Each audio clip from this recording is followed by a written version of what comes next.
Harper Blackwood's fingers trembled as she opened the antique jewelry box that had belonged to her grandmother. The velvet-lined interior felt oddly spacious, and a cold wave of realization washed over her. The sapphire necklace was gone. Not misplaced, not temporarily borrowed. Gone. This wasn't the first time she had opened her jewelry box to find something missing. Over the past 3 months, several pieces had mysteriously disappeared. Her pearl earrings, the ruby ring from her great-grandmother, and now the sapphire necklace that had been in her family for 4 generations. "Elliot?" she called out, her voice echoing through their sprawling suburban home. She waited for a response, but the house remained silent, save for the ticking of the grandfather clock in the hallway. Her husband of 15 years, Dr. Elliot Blackwood, was likely still at the university where he served as a distinguished professor of economics. While Harper taught literature to high school students, Elliot lectured to graduate students and frequently spoke at prestigious conferences. The disparity in their professional status had never bothered Harper until recently, when Elliot had begun subtly undermining her at social gatherings. "My wife lives in the fantasy world of books," he would say, with a condescending smile whenever she tried to contribute to conversations with his colleagues. "Harper doesn't understand the complexities of university politics," he'd explain when she questioned something, effectively silencing her. Harper closed the jewelry box and took a deep breath. When she confronted Elliot about the missing jewelry 2 months ago, he had looked at her with such genuine concern that she almost felt guilty for accusing him. "Darling, are you sure you didn't misplace them?" he had asked, his brow furrowed. "Remember last year when you thought someone had stolen your camera, and we found it in the guest room closet?"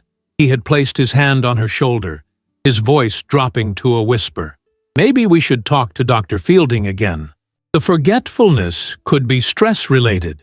Dr. Fielding was the psychiatrist Elliot had insisted she see after what he called her episodes began. Harper had reluctantly agreed to the appointments, but she knew she wasn't forgetful or unstable. She knew what was in her jewelry box. She knew what was missing. The sound of the garage door opening pulled Harper from her thoughts. She quickly closed the jewelry box and returned it to the dresser. Confronting Elliot without evidence would only lead to another conversation about her mental health. "Harper, are you home?" Elliot's voice carried from downstairs, confident and commanding as always. "Up here," she called back, composing herself. She heard his footsteps on the stairs, steady and deliberate. Elliot appeared in the doorway, his tall frame impeccably dressed in a tailored charcoal suit, his salt-and-pepper hair perfectly styled. At 45, he still turned heads, and he knew it.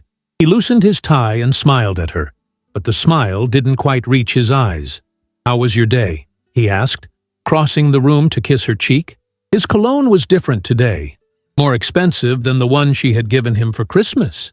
"Fine," Harper replied, forcing a smile. "The students are preparing for the Shakespeare competition. How was yours?" "Productive," he said, shrugging off his jacket. "The department approved my sabbatical for next semester. 6 months to focus on my book." He paused, studying her face. "Is everything all right? You seem tense." Harper hesitated. Should she mention the sapphire necklace? Last time she brought up the missing jewelry, Elliot had suggested increasing her medication. "Just tired," she said finally. "You should rest," he replied, his tone suggesting it wasn't merely a recommendation. "I have to go back to campus tonight. Late faculty meeting about the new research grants." Harper nodded, not trusting herself to speak. These late meetings had become increasingly frequent over the past 6 months. After Elliot left for his meeting, Harper sat at her vanity, staring at her reflection. The woman looking back at her seemed older than 40, her green eyes dulled by doubt and confusion.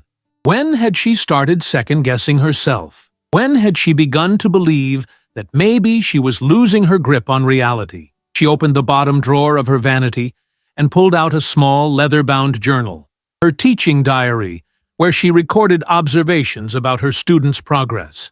But hidden between its pages was a different kind of record, a detailed inventory of her jewelry, complete with photographs she had taken secretly, along with dates when she last saw each piece. This wasn't paranoia. This was evidence. The phone rang, startling her. Harper reached for it, expecting Elliot calling to say he'd be even later. "Hello?" she answered. "Harper, it's Greta. Do you have a minute?" Greta Finley had been Harper's colleague and friend for nearly a decade. At 62, she had the wisdom that came from experience and the sharp perception that came from teaching high school students for over 30 years. "Of course," Harper replied, relieved to hear a friendly voice. "I saw Elliot today," Greta said, her tone careful. "He wasn't at the university." Harper's heart skipped a beat. "What do you mean?" "He has classes on Thursdays. I was meeting my niece for lunch downtown at that new restaurant near the jewelry district. Elliot was coming out of Rosenthal's fine jewelry with a young woman. They seemed close." The room began to spin slightly. "Are you sure it was him?" "Positive." "I almost called out to him, but then I saw him hand the woman a small package. She opened it right there on the street. It was a pair of earrings. Pearl earrings, Harper." Harper closed her eyes, remembering her grandmother's pearls that had disappeared 3 weeks ago. "Did you see what she looked like?" "Young, maybe late 20s. Long blonde hair. She was wearing a red dress and carrying what looked like research papers." "Harper, I'm so sorry. I thought you should know." After hanging up, Harper sat motionless, her mind racing yet strangely calm. Pieces were falling into place. The late nights, the new cologne, the missing jewelry, and most damning, his insistence that she was becoming unstable and forgetful. She moved to Elliot's home office, a room she rarely entered out of respect for his privacy. Now, respect was the last thing on her mind. She began methodically searching through his desk drawers, not even sure what she was looking for until she found it. A small leather case hidden beneath a stack of academic journals. Inside was a credit card statement for an account she didn't know existed, bearing charges from restaurants she had never visited, hotels in cities Elliot had claimed to be at for conferences, and multiple purchases from jewelry stores across the state. The most recent charge was from Rosenthal's, dated that very afternoon, but it was the handwritten note tucked inside the statement that made her blood run cold. In elegant script, it read, "For my beautiful Zoe, who appreciates true beauty more than anyone ever could. Until tomorrow, E." Harper felt something shift inside her, not breaking, but hardening. She had spent 15 years supporting this man, believing in him, doubting herself for him. She had allowed him to isolate her from friends, to make her question her own sanity, and all the while, he had been systematically stealing her family heirlooms to lavish gifts on a woman young enough to be his daughter. She carefully replaced everything exactly as she had found it and returned to her bedroom. Opening her jewelry box once more, she counted the remaining pieces. 3 necklaces, 2 rings, and a bracelet. All that remained of her inheritance. All that remained of her grandmother's legacy. Harper opened her journal and made a new entry, her handwriting steady despite the storm brewing inside her. "April 28th, she wrote. "The last day I was a fool." As darkness fell outside, she began to formulate a plan. If Elliot Blackwood thought he knew anything about betrayal, he was about to receive an education. And Harper, after all, was an excellent teacher. She remembered something she often told her students when teaching Macbeth. "Shakespeare shows us that revenge is a dish best served with ironic justice." For the first time in months, Harper smiled, a smile that would have alarmed anyone who saw it, especially her husband, because it wasn't a smile of happiness, but of awakening, and awakened women were dangerous indeed. The grandfather clock struck midnight as Harper closed her journal and placed it back in its hiding place. Tomorrow would bring the beginning of Elliot's education in consequences, and Harper intended to be a thorough instructor. The following morning, Harper woke before the alarm, a strange sense of clarity washing over her. Sunlight filtered through the curtains, casting long shadows across the empty side of the bed, where Elliot should have been. He hadn't come home last night. Another late faculty meeting that had apparently required an overnight stay. She reached for her phone and found a text message sent at 2 in the morning. Working through the night with the research team.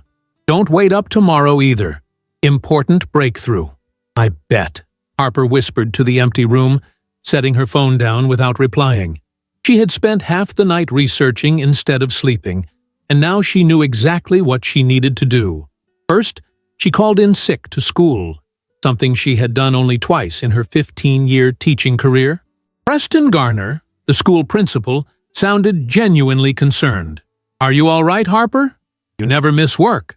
"Just feeling a bit under the weather," she replied, infusing her voice with just enough weakness to be convincing. "I might need tomorrow as well. I've emailed detailed lesson plans to the substitute." "Take care of yourself," Preston said. "The students can manage without you for a few days. Your health comes first." If only he knew what kind of illness she was truly suffering from. The kind that comes from betrayal so profound, it rewrites your understanding of the past 15 years. After hanging up, Harper dressed with deliberate care, choosing a professional outfit she typically wore for parent-teacher conferences. A navy blue blazer over a cream blouse, paired with tailored slacks. She applied makeup with precision, covering the shadows beneath her eyes that testified to her sleepless night. Looking in the mirror, she hardly recognized herself, not because she looked different, but because she felt different. The woman staring back at her had steel in her eyes that hadn't been there yesterday. Harper's first stop was Merchants Bank, where she and Elliot had maintained joint accounts since their marriage. The friendly teller greeted her by name. "Good morning, Mrs. Blackwood. What can we do for you today?"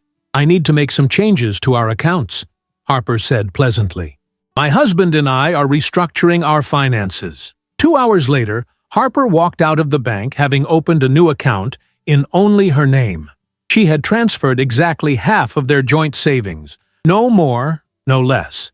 She wasn't a thief, unlike her husband. She had also ordered a complete record of all transactions from their joint accounts for the past year. The bank manager had been reluctant until Harper explained that she needed the information for tax planning purposes. It wasn't entirely a lie. Someone would certainly be paying. Her next stop was more difficult. The locksmith studied her driver's license carefully before agreeing to come to the house that afternoon to change the locks. Harper had prepared for questions, but the man simply nodded when she mentioned security concerns and quoted her a price that made her wince. Still, it would be worth every penny.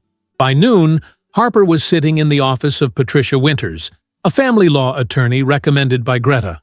The lawyer's office was minimalist and precise, much like the woman herself, who listened without interruption as Harper explained her situation.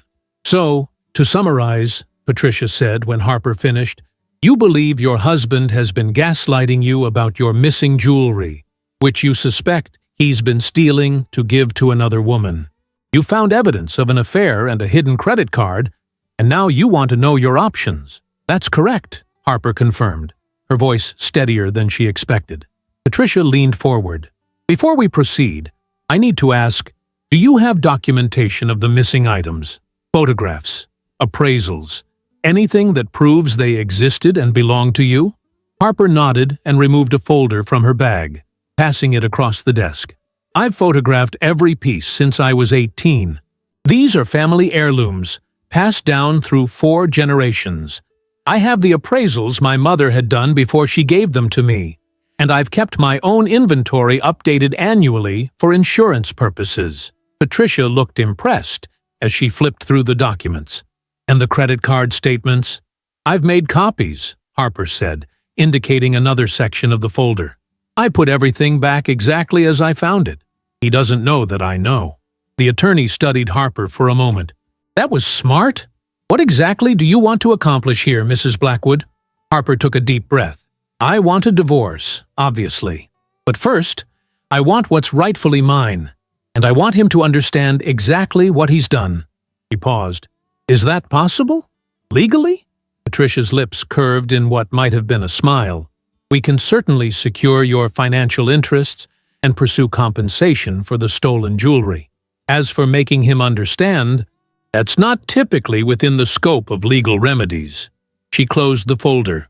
But I've found that justice has many forms, and the court of public opinion can be more punishing than any judge. By late afternoon, Harper had returned home to find the locksmith finishing his work. She paid him in cash and pocketed the new keys, feeling a small thrill of satisfaction.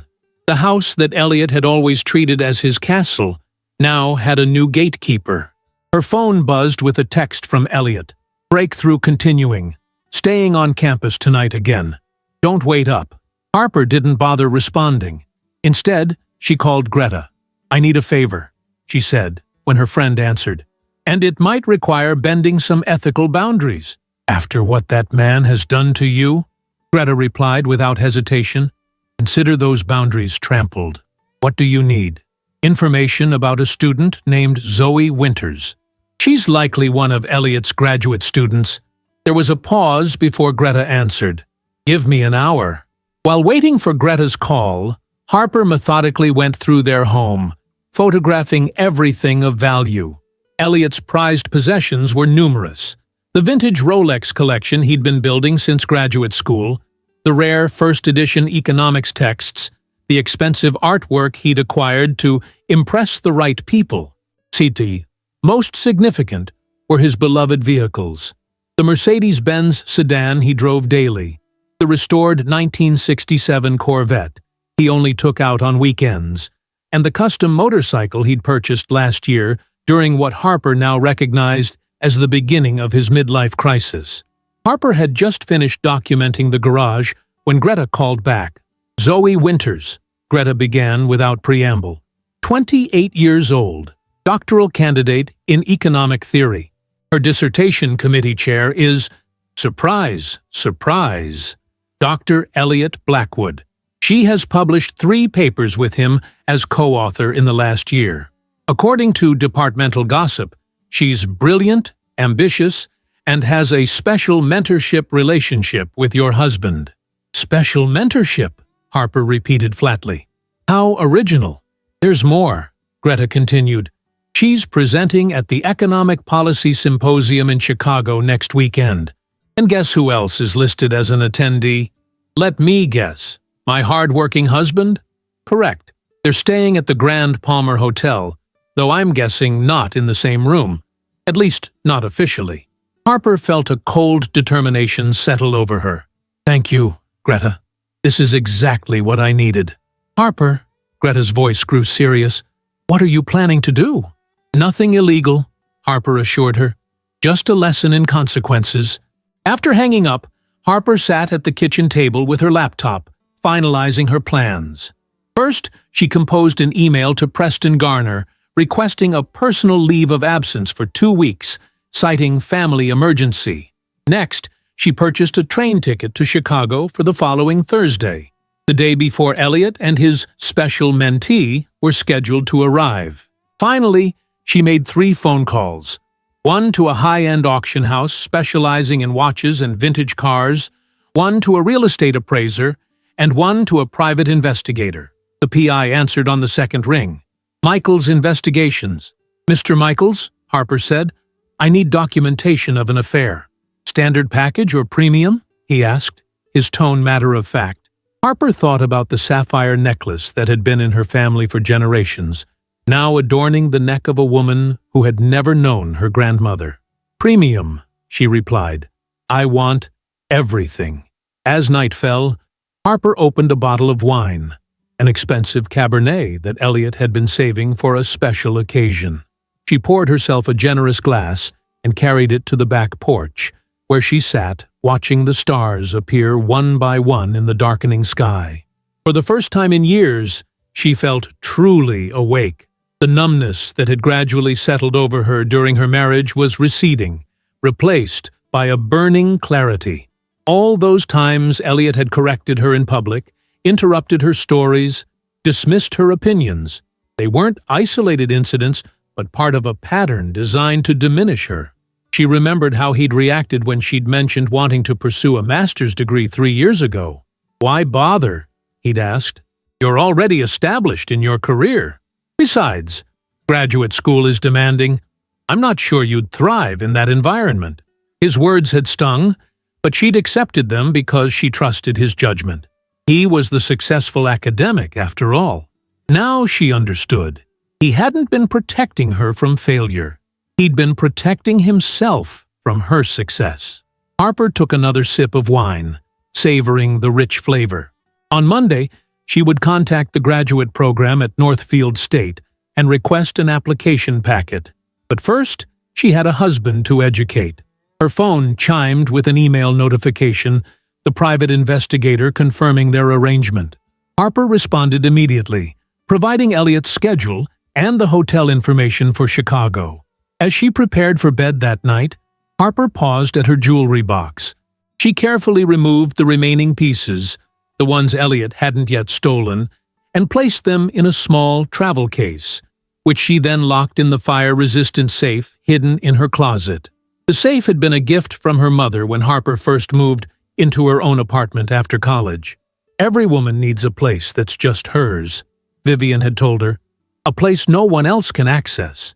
Her mother's wisdom, like her jewelry, had been passed down through generations of women who understood that security sometimes required secrecy. That night, Harper slept soundly for the first time in months, dreaming of sapphires and pearls and rubies, of treasures lost and found. In her dreams, she was standing in an auction house, watching as bidders competed for a collection labeled "The Price of Betrayal." The final bid came from a woman whose face Harper couldn't quite see, but whose voice sounded strangely like her own. The next 3 days passed in a carefully orchestrated dance of normalcy. Elliot returned home Saturday evening, bringing the scent of unfamiliar perfume and a thin veneer of academic exhaustion with him. Harper greeted him with a convincing smile, asking appropriate questions about his research breakthrough while serving the dinner she had prepared, his favorite pasta dish, which she'd deliberately oversalted. "How's the pasta?" she asked, watching him struggle not to grimace. "It's fine," he lied, reaching for his water glass. "Maybe a touch too much salt." "Oh? I hadn't noticed," Harper replied, mirroring the gaslighting he had perfected. "Maybe your taste buds are off from all that coffee you've been drinking during your late nights." Elliot gave her a sharp look, but said nothing. Harper maintained her pleasant expression, feeling a small thrill at this minor rebellion. The real satisfaction would come later. On Sunday morning, Harper suggested they have brunch together. "Like we used to," she added, with calculated nostalgia. Elliot agreed, seeming almost relieved that she wasn't questioning his absences. At the restaurant, she steered the conversation toward his upcoming trip to Chicago. "The Economic Policy Symposium, right? Wasn't that the same conference where you presented your paper on investment patterns last year?" "Similar, but more prestigious," Elliot replied, his ego showing through. "This year, I'm moderating the opening panel and presenting new research. It's quite an honor." "I'm sure your graduate students are thrilled to have such opportunities," Harper said mildly, watching his reaction. "Anyone I know presenting with you?" A flicker of unease crossed his face before he composed himself. "Several department members. No one you'd know." Harper murmured, taking a sip of her mimosa. "Perhaps you could bring me back one of those little gift shop snow globes. I've always loved them." "You collect snow globes now?" Elliot asked, with thinly veiled condescension. "Oh, I've been collecting all sorts of things lately," she replied, with a smile that didn't reach her eyes. "Memories, evidence, perspective." He stared at her, uncertain how to interpret her words, but Harper simply changed the subject to the unseasonably warm weather, leaving him slightly off balance, a feeling he had deliberately cultivated in her for years. Monday morning arrived with a crystalline clarity that matched Harper's state of mind. Elliot left early for the university, kissing her cheek distractedly, while reminding her that he'd be swamped with preparations for his trip. "Don't expect me home before 8 all week," he said, straightening his tie in the hallway mirror. "And don't forget I leave for Chicago on Friday morning." "How could I forget?" Harper replied. "It's on our shared calendar, after all." As soon as his car disappeared down the street, Harper's real day began. The auction house representative arrived promptly at 9:30, an elegantly dressed woman named Diana, who surveyed Elliot's car collection with professional interest. "The 1967 Corvette is particularly notable," Diana observed, circling the gleaming vehicle. "Original paint, matching numbers, immaculate condition. Do you have the provenance documents?" Harper handed over the folder she had prepared. "Everything's here, including original purchase receipts and maintenance records." Diana nodded approvingly. "And you're authorized to sell these vehicles?" Harper produced the documentation the attorney had prepared, confirming her legal right to sell jointly owned property. "As you can see, all 3 vehicles are titled in both our names." By 11 o'clock, arrangements had been made for all 3 vehicles to be moved to the auction house's secure facility the following day. The Rolex collection would be collected that afternoon. The representative assured Harper that their upcoming luxury auction would feature these items prominently, with expected returns well above market value. "Our clientele appreciates quality and exclusivity," Diana explained. "These pieces will attract significant interest." After Diana left, Harper drove to campus in her own modest sedan. She had never visited Elliot's office unannounced before, an unspoken boundary in their marriage that had somehow become a rule. Today, she was breaking all the rules. The economics department occupied the 3rd floor of Harrington Hall, a stately brick building near the center of campus. Harper navigated the hallways with purpose, nodding politely to students who passed. Elliot's office was at the end of the main corridor, his name engraved on a polished brass plate beside the heavy wooden door. Harper paused before knocking, listening to the muffled voices from within. One was unmistakably Elliot's, the authoritative tone he used when holding court. The other was female, her laughter musical and young. Taking a deep breath, Harper knocked firmly. The voices immediately fell silent. After a moment, Elliot called out, "Come in!" Harper opened the door to find Elliot seated behind his imposing desk, while a young blonde woman, unmistakably Zoe Winters, perched on the corner of it, research papers scattered between them. Zoe was wearing pearl earrings that Harper recognized instantly. "Harper!" Elliot exclaimed, poorly concealing his shock. "This is unexpected." "Clearly," Harper replied, her gaze fixed on Zoe, who had slipped off the desk to stand beside it. "I thought I'd surprise you with lunch, but I see you're busy with a student." Elliot recovered quickly, shifting into professional mode. "Harper, this is Zoe Winters, one of our most promising doctoral candidates." "Zoe, my wife, Harper." Zoe extended her hand, her smile not quite reaching her eyes. "It's nice to finally meet you, Mrs. Blackwood. Your husband speaks highly of you." Harper accepted the handshake, noting the sapphire pendant hanging from Zoe's neck, the family heirloom that had disappeared last week. "Does he? How interesting. I can't say he's mentioned you at all." An awkward silence filled the room before Elliot cleared his throat. "Zoe and I were just finalizing our presentation for the Chicago Symposium." "Of course," Harper said pleasantly. "Don't let me interrupt your work. I just wanted to drop this off." She placed a small gift bag on his desk. "A little something for your trip." Confusion flickered across Elliot's face as he reached for the bag. "Thank you. That's thoughtful." "Open it later," Harper suggested. "When you're alone." She turned to Zoe, whose hand had unconsciously risen to touch the sapphire at her throat. "Those are beautiful earrings. Family heirlooms?" Zoe blushed, glancing uncertainly at Elliot. "A gift, actually?" "They look familiar," Harper continued. "Almost identical to a pair my grandmother left me. But those disappeared recently. I must be getting forgetful in my old age." Elliot's face paled slightly.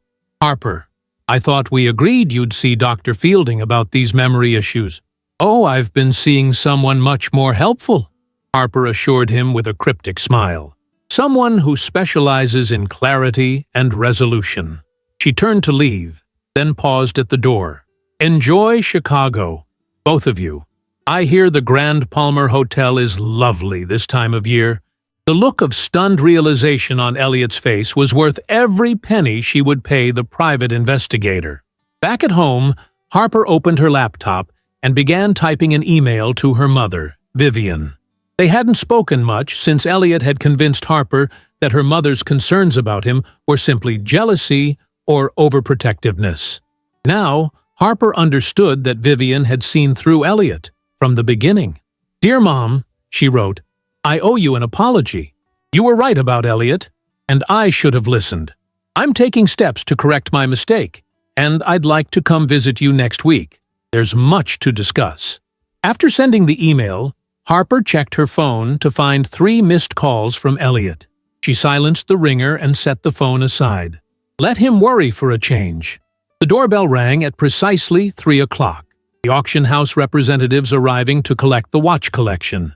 Harper led them to Elliot's study, where she unlocked the custom-built display case containing his prized Rolexes. Each watch was carefully documented, photographed, and packed into a specialized transport container. "Your husband has excellent taste," commented the specialist, admiring a particularly rare model. "This collection could fetch well over 100,000 at auction." "He's always been selective about what he values," Harper replied, thinking of how easily he had discarded 15 years of marriage for a younger woman. Unfortunately, his judgment isn't always sound. By 6 o'clock, the house felt strangely empty. The watches were gone. The garage spaces where Elliot's beloved vehicles had been parked now vacant. Harper moved through the rooms with a sense of lightness she hadn't experienced in years. She was reclaiming her space, piece by piece. Her phone buzzed again. Elliot, for the 8th time. Finally, she answered. "Where the hell have you been?" he demanded, his voice tight with barely controlled anger. "And what was that performance in my office today?" "Performance?" Harper repeated calmly. "I don't know what you mean. I simply came to bring you a gift and meet your promising student." "You know exactly what you were doing," Elliot hissed, making insinuations about Zoe's earrings, mentioning the hotel. "Oh? Did I say something incorrect?" Harper interrupted. "Are you not staying at the Grand Palmer? I must have misread the confirmation email that was sent to our shared account." There was a long silence before Elliot spoke again, his tone shifting to the pacifying one he used when trying to manage her. "Harper, I think you're jumping to conclusions based on incomplete information. Why don't we talk about this calmly when I get home?" "That sounds reasonable," Harper agreed. "When will you be home?" "I'm leaving campus now.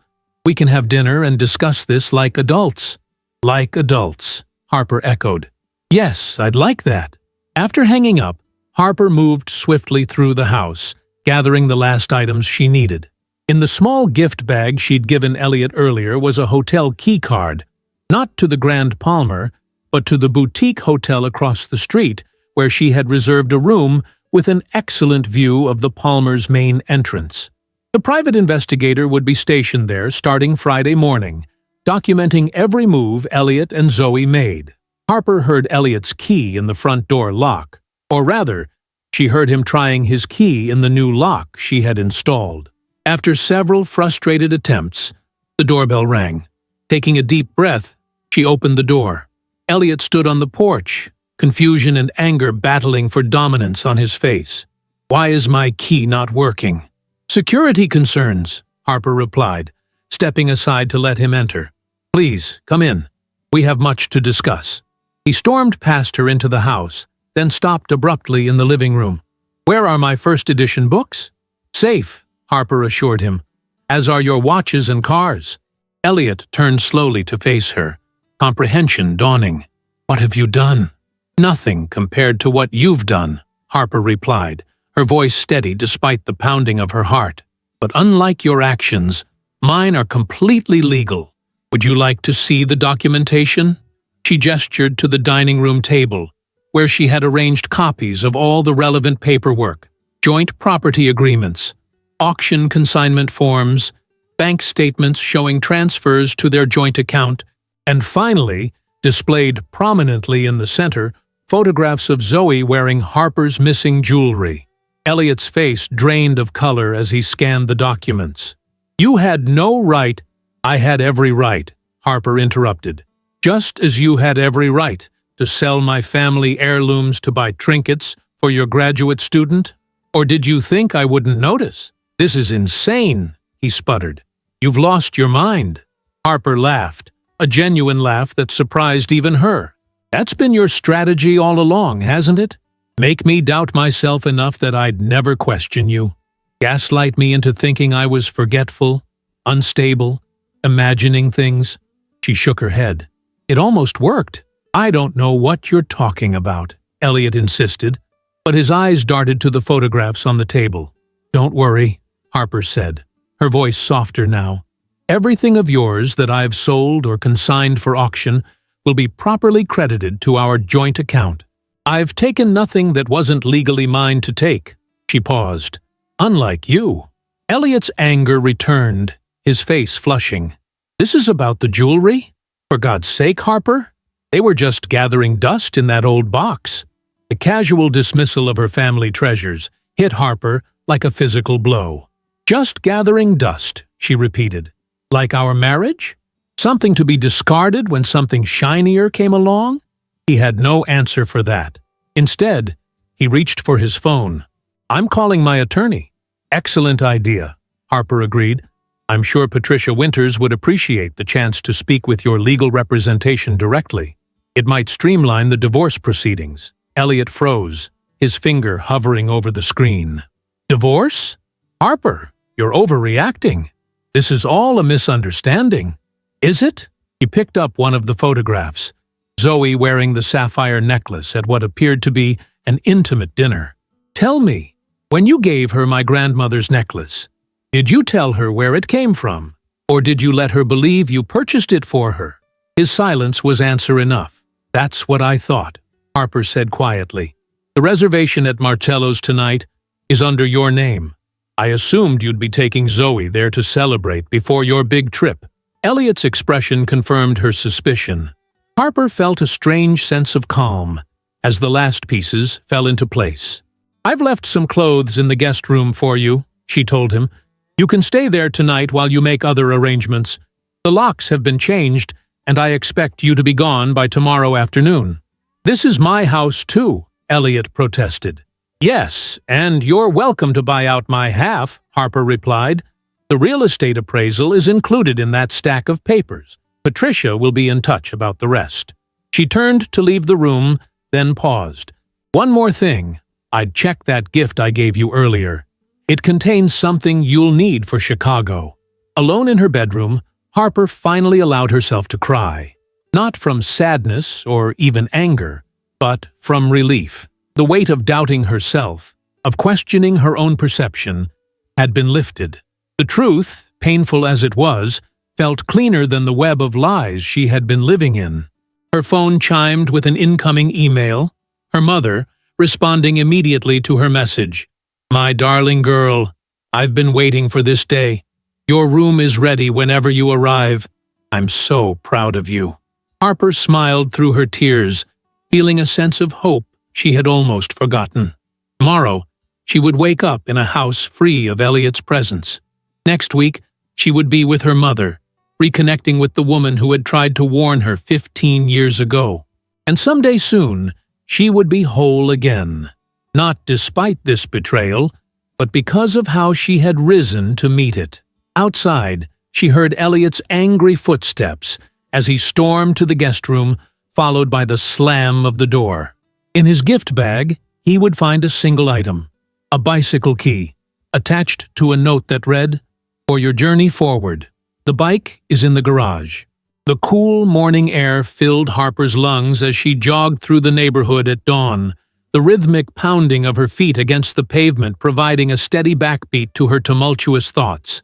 She had started running again 3 days ago, an activity Elliot had subtly discouraged over the years, with comments about her not having a runner's build and concerns about her damaging her knees.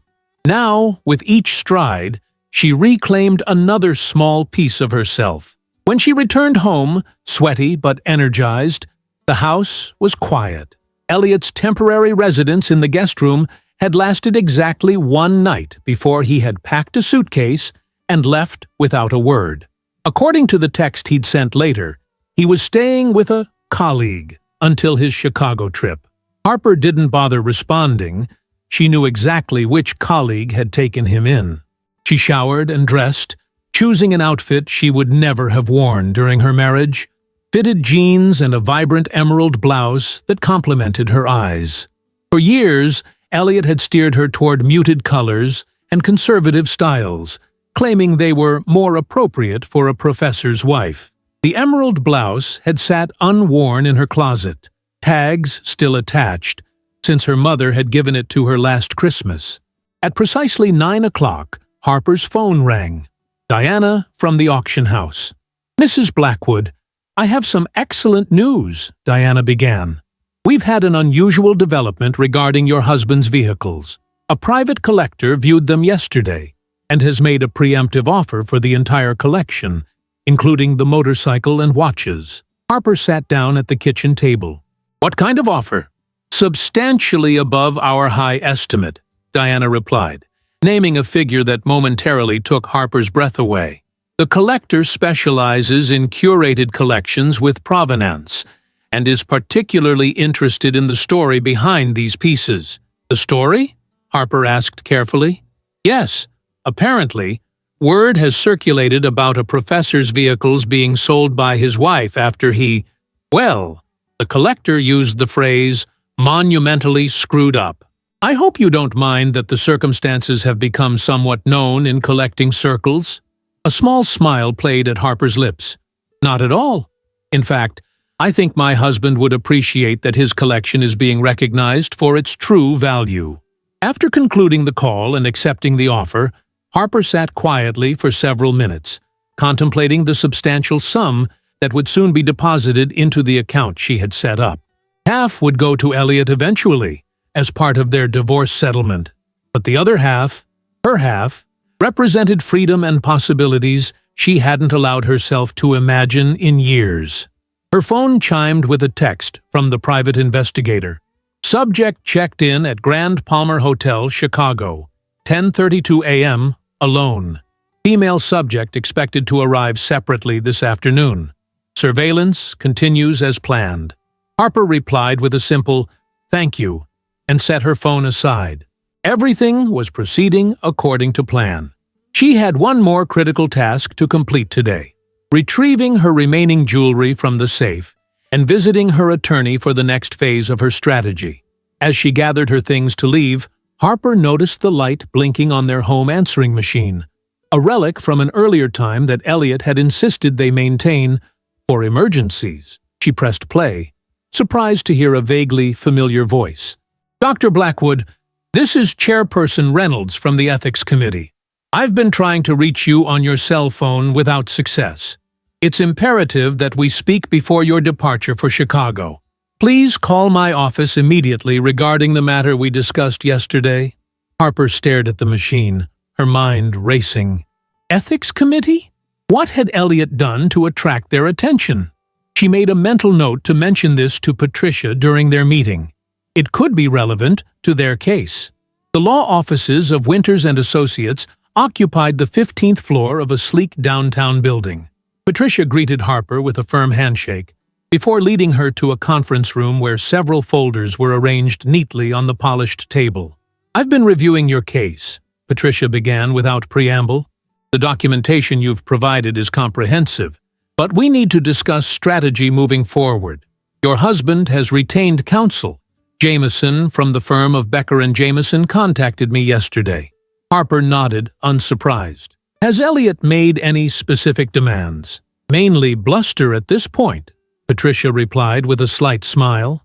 "Threats about your unauthorized sale of his property, demands for immediate return of his vehicles and watches. I informed him that all sales were of jointly owned property, with proceeds being properly accounted for and documented." "How did he respond to that?" "By changing tactics. He's now claiming psychological distress and impaired judgment on your part." Patricia's eyes narrowed. "Apparently, You've been increasingly unstable, and possibly suffering from paranoid delusions. A cold wave washed over Harper. He's still trying to make me seem crazy. Exactly, Patricia agreed, which is why today's task is so important. I've arranged for an independent psychological evaluation with Dr. Eleanor Simmons, one of the most respected forensic psychiatrists in the state. Her assessment will effectively counter any claims about your mental state. Harper spent the next 2 hours with Dr. Simmons, a silver-haired woman with kind eyes and a no-nonsense demeanor.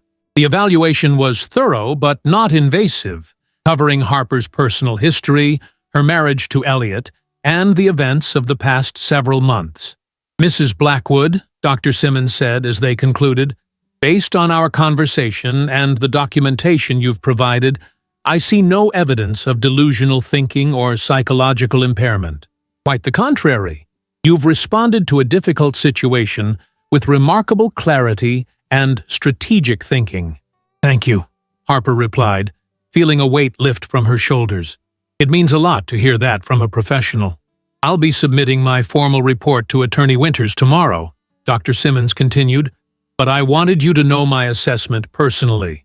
What you've experienced, having your perceptions consistently denied and being made to question your own sanity, is a textbook case of gaslighting, a form of psychological manipulation that can cause significant harm.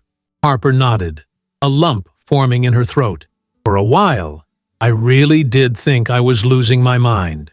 That's precisely the intended effect, Dr. Simmons said gently. The fact that you found the strength to trust your own perceptions despite this manipulation speaks to your resilience. Later that afternoon, Harper met again with Patricia to review the preliminary divorce filing and discuss next steps. The psychological evaluation will be extremely helpful, Patricia noted, adding Dr. Simmons's preliminary notes to Harper's file. Now, about the jewelry. Have you brought the documentation we discussed? Harper opened her bag and removed a thick folder containing photographs, appraisals, and family records relating to the missing pieces. Everything's here, including the most recent photographs of the items being worn by Zoe Winters. Patricia examined the photographs carefully. These are excellent quality.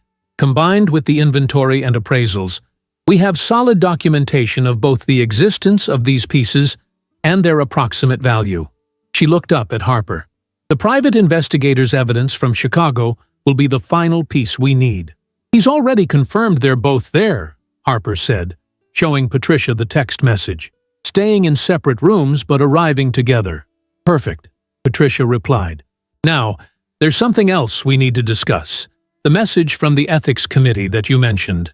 I've done some preliminary research, and it appears there's an ongoing investigation into possible academic impropriety involving your husband. Harper leaned forward. What kind of impropriety? The details aren't public, but my sources suggest it involves a relationship with a student and questions about authorship of published papers. Patricia's expression was grave. If these allegations are substantiated, your husband could face serious professional consequences beyond the divorce. Harper sat back, processing this new information. Zoe is listed as co-author on several of Elliot's recent publications. Do you think that he might have been taking credit for her work while offering her special mentorship in return? It's certainly possible. Patricia made a note in her file. This could be significant leverage for our case, particularly if the university decides to pursue sanctions.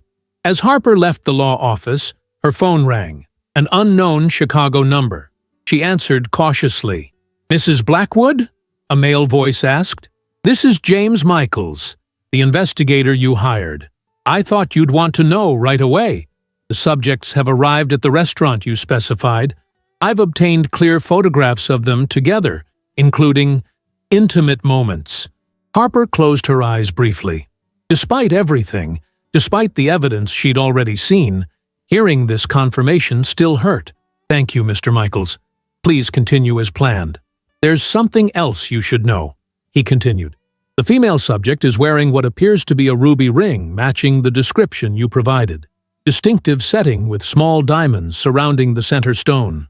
Harper's grip tightened on her phone. The ruby ring had been her great-grandmother's engagement ring, the most valuable and significant piece in her collection. "Can you get clear photographs of the ring?" "Already done," he assured her. "I'll send everything to you and your attorney by tomorrow morning."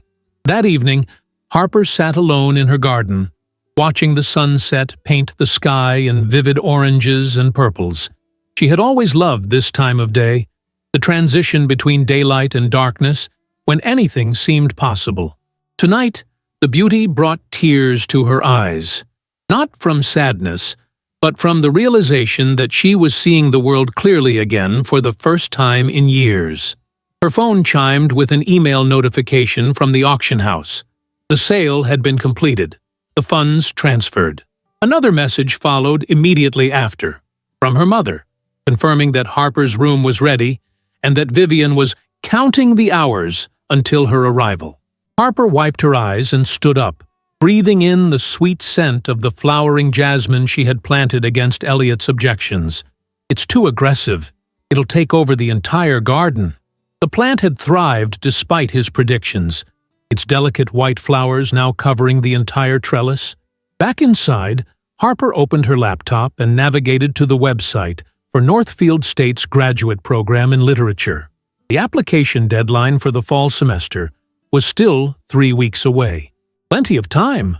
As she began filling out the online form, another email arrived. This one from Preston Garner, the school principal. "Harper," it read, "I hope your family emergency is resolving. The students miss you terribly.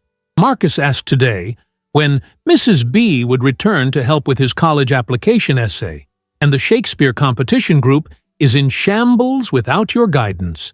Take all the time you need, but know that you're irreplaceable here. Your impact on these young people is profound." Harper read the email twice, a warm feeling spreading through her chest. For years, Elliot had subtly devalued her work, implying that teaching high school literature was somehow less significant than his university position. Yet here was evidence that she was making a genuine difference in young lives, something Elliot, for all his academic prestige, could not claim. She replied to Preston, thanking him for his kind words and confirming that she would return in time for the Shakespeare competition. Then she resumed her graduate school application with renewed purpose. Around midnight, Harper's phone rang. Elliot, calling from Chicago. She let it go to voicemail, then listened to his message. "Harper," he began, his voice that practiced blend of concern and authority. "This has gone far enough. I've spoken with Dr. Fielding, and he agrees that your behavior indicates a serious episode. The sales, the accusations, the private investigator following me. Yes, I know about him. This isn't like you, and I'm worried.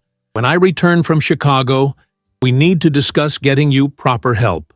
In the meantime, I've asked my attorney to pause any divorce proceedings until we can assess your mental state properly." Harper deleted the message without a second thought. The old Harper might have doubted herself, might have wondered if Elliot was right about her stability. But that Harper was gone, replaced by a woman who trusted her own perceptions and who had the documentation to prove she wasn't imagining things. She opened her journal and made a new entry. April 31st, the day I stopped listening to lies. Outside, a spring thunderstorm was building, lightning illuminating the darkened garden in brief, brilliant flashes. Harper watched the approaching storm without fear, feeling strangely aligned with its power. For too long, she had suppressed her own thunder, contained her lightning. Now, like the storm, she was unleashing her full force, and Elliot had no idea what was about to hit him. Her phone chimed with another message from the investigator, a photograph showing Elliot and Zoe entering the hotel together, his hand possessively at the small of her back, her left hand clearly visible with Harper's ruby ring glinting on her finger. Harper saved the image to the growing file of evidence, then closed her laptop. Tomorrow would be another day of reclamation. Tonight, she would sleep peacefully to the sound of rain, secure in the knowledge that justice, like lightning, was about to strike. Dawn broke over the city skyline as Harper stood at the window of her Chicago hotel room, watching the first golden rays illuminate the Grand Palmer Hotel across the street. She hadn't slept much. Anticipation had kept her awake, rehearsing what she would say when the moment finally arrived. Today was the culmination of her carefully orchestrated plan, the day when all the pieces would finally come together. Her phone buzzed with a text from James Michaels. Subjects still in room 1542. Breakfast ordered to room at 7:15 a.m. Presentation scheduled for 10:00 a.m. in the Lakeside Ballroom. "Thank you," Harper replied. "I'll take it from here." She dressed with deliberate care, choosing a tailored navy dress that projected both confidence and professionalism. Around her neck, she placed a simple gold chain, the only piece of jewelry that had no connection to Elliot or her past. This necklace she had purchased for herself yesterday, a symbol of her new beginning. At precisely 9:30, Harper crossed the street and entered the Grand Palmer Hotel. The lobby was bustling with conference attendees, name badges identifying them as participants in the Economic Policy Symposium. She spotted several of Elliot's colleagues, but moved smoothly through the crowd without being recognized, an advantage of having been kept separate from his professional life for so long. The Lakeside Ballroom was already filling with economists and academics. A table at the front displayed Elliot's name alongside those of the other panelists, including Zoe Winters. Harper chose a seat in the middle of the room, close enough to be seen but not immediately noticeable. At 9:55, Elliot entered from a side door, immaculately dressed in his presentation suit, projecting the confidence of a man accustomed to commanding attention. Zoe followed a minute later, taking her seat beside him at the panelists' table. On her left hand, the ruby ring caught the light, its deep red stones like drops of blood against her pale skin. The panel moderator approached the podium and began introducing the participants. When he announced Dr. Elliot Blackwood, whose groundbreaking work on adaptive economic models has revolutionized the field, Harper watched her husband's practiced smile of humble acknowledgement, an expression she had seen countless times at department dinners and academic functions. As the moderator continued, Harper discreetly checked her phone. A new email had arrived from Patricia Winters with the subject line, "Urgent Green Light." Attached were scanned copies of official documents from the university's ethics committee, confirming what they had suspected. Elliot was under investigation for academic misconduct and inappropriate relations with a graduate student. The committee had received compelling evidence that multiple papers published under his name contained substantial unattributed work by Zoe Winters, offered in exchange for academic advancement and personal gifts. Harper's heart raced as she read the final line. The committee recommends immediate suspension pending full investigation. She looked up to see Elliot approaching the podium, adjusting the microphone with the casual confidence of someone who believed himself untouchable. Beside him, Zoe beamed with pride, her hand occasionally rising to touch the sapphire necklace at her throat, another of Harper's family heirlooms. "Distinguished colleagues," Elliot began, his voice carrying through the ballroom. "Today, I'm honored to present our latest research on the intersection of behavioral economics and policy implementation. As you'll see in our data," Harper stood quietly and made her way to the side of the room, where a conference organizer was checking the presentation schedule. "Excuse me," she said softly. "I have urgent information for Dr. Blackwood that can't wait until after his presentation." The organizer looked uncertain. "We don't usually interrupt speakers." "It's regarding the Ethics Committee investigation," Harper clarified, showing him the email on her phone. His department chair insisted he be informed immediately. The man's eyes widened as he scanned the email. "I see. Of course." He approached the podium and whispered something to Elliot, whose expression shifted from annoyance to concern. Elliot excused himself momentarily from the presentation, asking Zoe to continue reviewing the methodology while he addressed an administrative matter. As Elliot stepped away from the podium, Harper moved forward to meet him at the edge of the stage. "Harper," he hissed, his face a mask of controlled fury. "What the hell are you doing here?" "Returning something that belongs to me," she replied calmly, holding out a small velvet box. Confusion replaced anger as he took the box and opened it.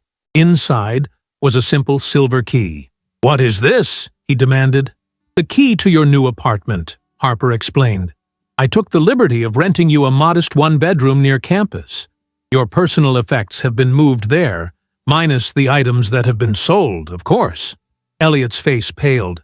"You had no right." "I had every right," Harper interrupted, her voice low but firm.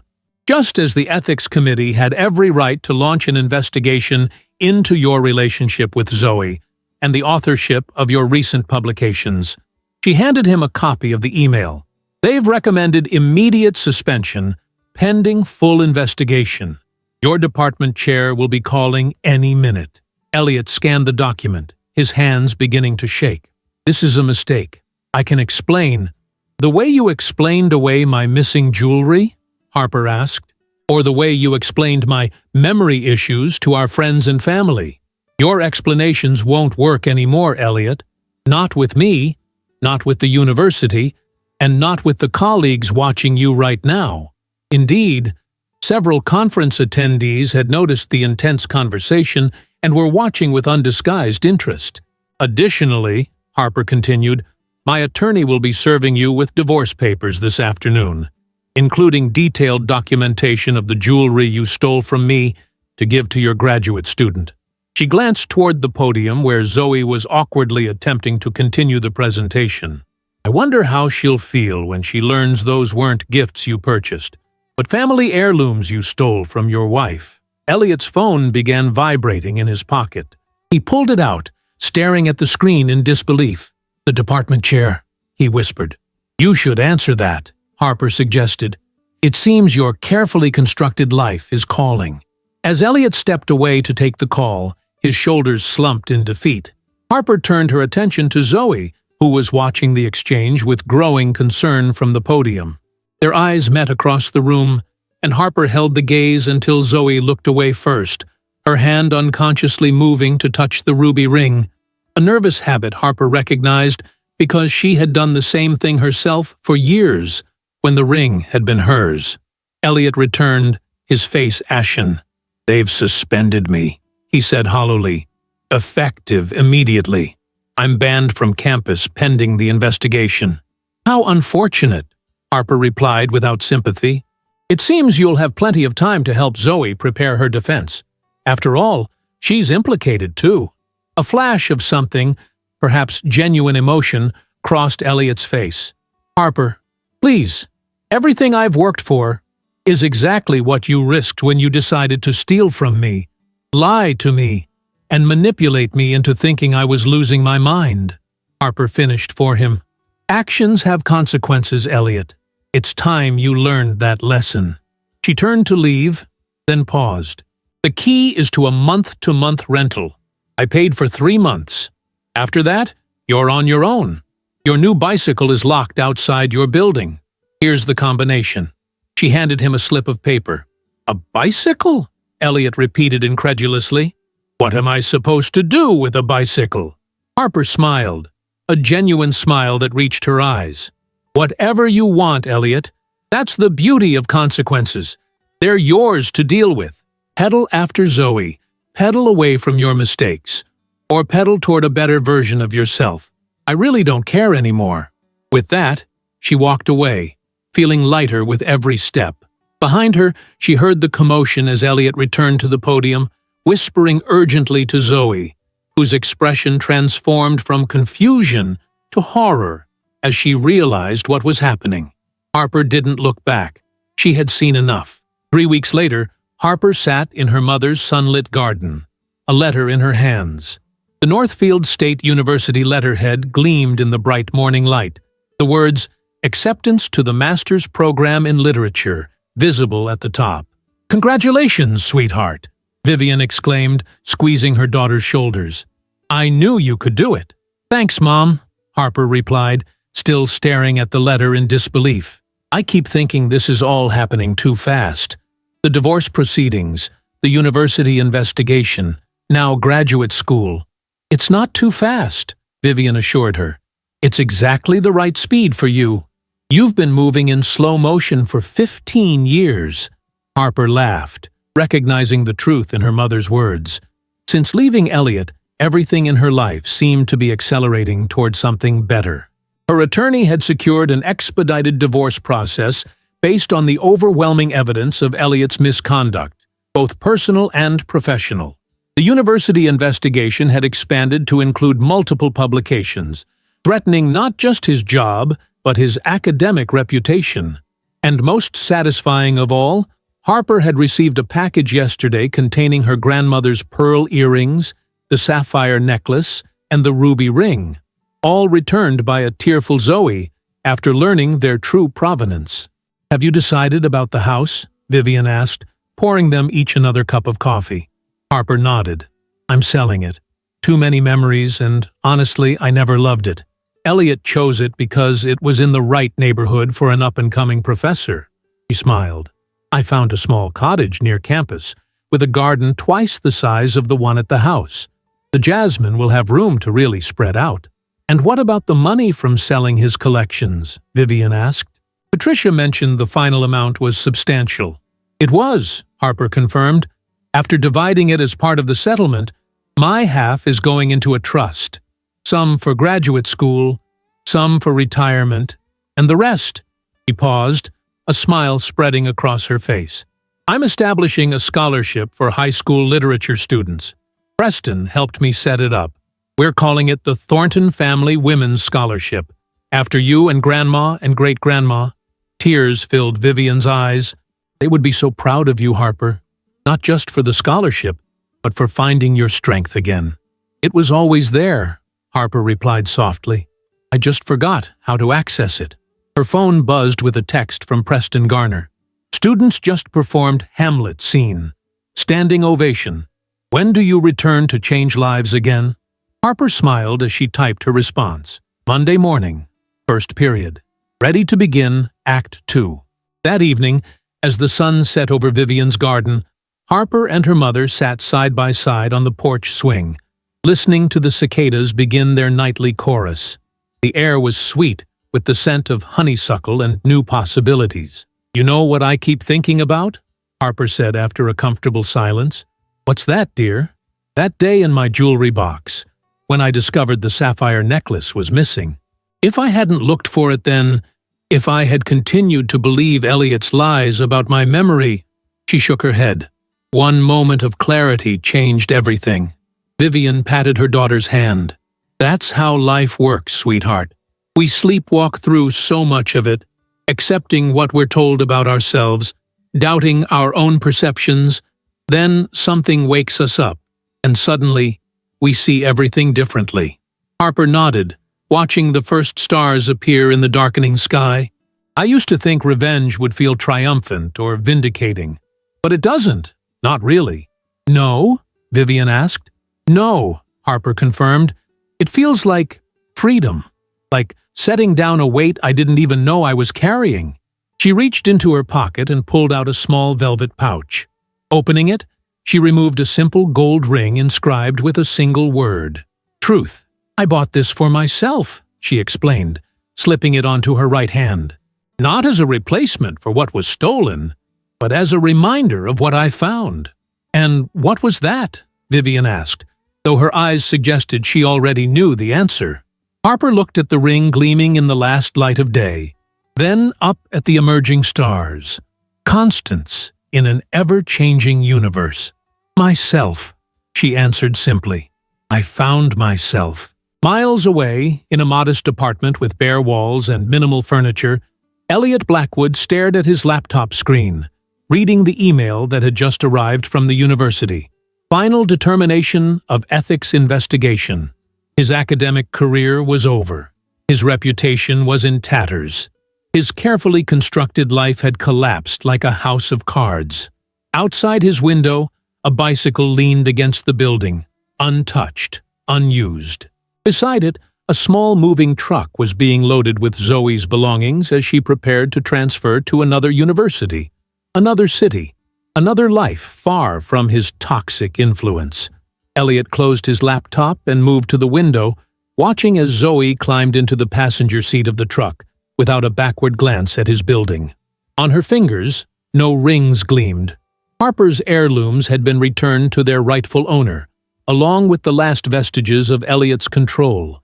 As the truck pulled away, Elliot felt an unfamiliar sensation. Not anger or resentment, but recognition. For the first time, he was seeing the consequences of his actions clearly, without the protective filter of justification he had always employed. He had lost everything because of choices he had made, bridges he had burned, people he had harmed. He turned from the window and looked around the sparse apartment, his new reality. On the small dining table lay a single envelope containing divorce papers awaiting his signature. Beside them, a recent issue of the local newspaper featured a small article about a newly established scholarship for literature students, founded by Harper Blackwood with proceeds from a personal collection. Elliot picked up the pen beside the divorce papers. His hand was steady as he signed his name, acknowledging the end of one chapter and the uncertain beginning of another. Whatever came next, he would face it without the wealth, status, or reputation he had once wielded like weapons. Just a man with a bicycle, and the belated understanding that some things, once broken, could never be repaired. But some things, like Harper Blackwood, could not only be repaired, but reborn, stronger, wiser, and incandescent with the light of her own truth. If you enjoyed the story, leave a like and subscribe to the channel. And drop a comment below. What city are you watching from? And if your heart tells you to, feel free to leave me a tip on Buy Me a Coffee. Just check the first pinned comment. Thanks for keeping me company and for the coffee, and I'll see you in the next story.